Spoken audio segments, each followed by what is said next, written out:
What's really interesting is, as we know, Donald Trump is by far the richest contender. He also famously does not dip into his own pockets to fund his own campaign. But you're reporting that Vivek does self fund. Can you tell us about that? Yeah, so we see through FEC disclosures that Vivek has lent his campaign $15.25 million dollars. So, all told, he's contributed about $16 million dollars to his campaign, funding basic operating expenses like jetting from state to state, other campaign costs.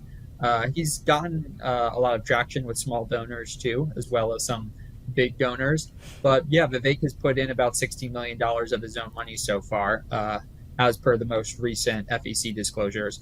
What will be interesting in the months ahead is to see whether, one, Vivek injects more of his own money into his campaign. How long does he want to keep self funding?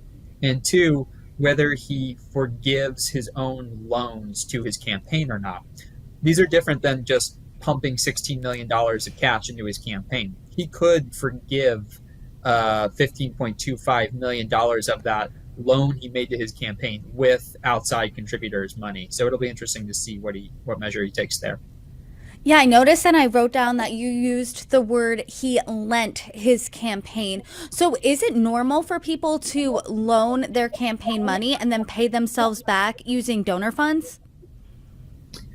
It's well, typically with politicians, they're not billionaire businessmen like Vivek Ramaswamy. So I think, often if they lend their campaign money, it's, more to help get things off the ground if they have those resources, of course. You look at somebody like Ron DeSantis, we have his net worth at $1.5 million, dollars, and that's just from, recent book sales over the last couple of years. So, a typical politician like Ron DeSantis, Chris Christie, Joe Biden, they don't have hundreds of millions of dollars laying around that they can lend to their campaigns to help springboard uh, interest among voters. They really rely on small dollar donors, but also, corporations funding their super PACs and, high dollar donors, billionaires who, back prominent politicians. So I think we don't have that much precedent to draw from just because Vivek is sort of an unusual politician, more in the mold of a Donald Trump than